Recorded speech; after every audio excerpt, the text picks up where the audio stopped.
Assalamualaikum warahmatullahi wabarakatuh. Perkenalkan, nama saya Dewi Wulandari.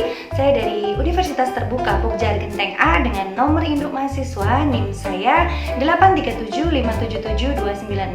Di dalam video kali ini saya akan melakukan pengamatan dalam rangka memenuhi tugas mata kuliah praktikum IPA di SD. Dan pada pengamatan kali ini saya mengambil tema simbiosis, yaitu mengamati contoh simbiosis parasitisme, simbiosis mutualisme, serta simbiosis komensalisme. Nah, di dalam pengamatan saya ini, saya mempunyai tujuan yaitu mengidentifikasi simbiosis parasitisme, komensalisme, serta simbiosis mutualisme yang ada di lingkungan sekitar saya dengan alat dan bahan yang sederhana, yaitu alat-alat tulis, lalu lembar pengamatan, kemudian lingkungan sekitar saya.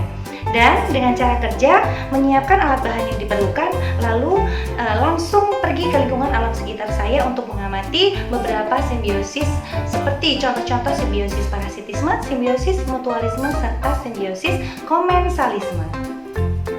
Di dalam pengamatan yang telah saya lakukan, di sini saya akan menjelaskan serta memberikan contoh beberapa simbiosis. Nah, simbiosis itu sendiri merupakan interaksi biologis antara makhluk hidup yang satu dengan makhluk hidup lainnya, dan makhluk hidup yang melakukan simbiosis disebut sebagai simbolon.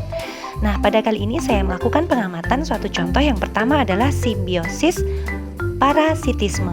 Nah, simbiosis parasitisme ini sendiri adalah jenis interaksi antar makhluk hidup yang menguntungkan satu pihak dan merugikan pihak lainnya.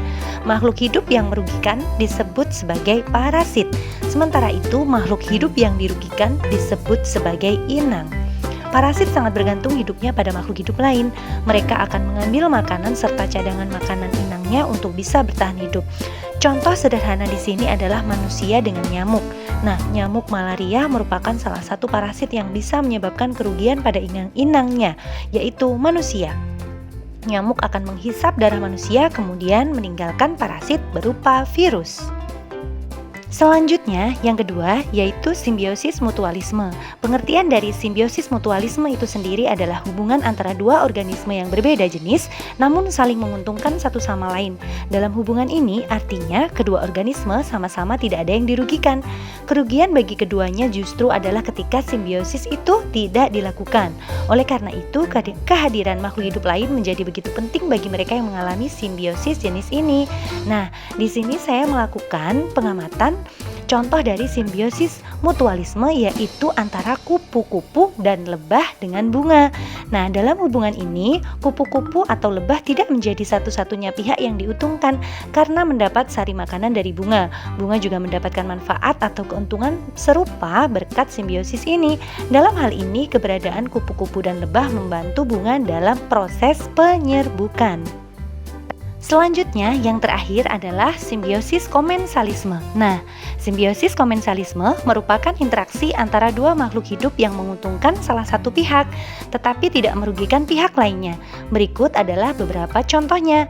Namun, saya hanya mengambil satu contoh saja di dalam pengamatan yang saya lakukan kali ini, yaitu tumbuhan paku dan pohon mangga. Nah, tanaman paku akan melekat pada pohon mangga agar dapat memperoleh sinar matahari yang cukup untuk melakukan fotosintesis. Pohon mangga tidak diuntungkan dan tidak dirugikan dalam hubungan ini.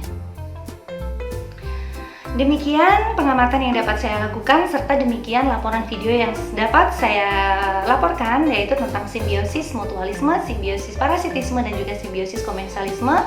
Jika ada kurang dan lebihnya, saya mohon maaf. Terima kasih banyak. Wassalamualaikum warahmatullahi wabarakatuh.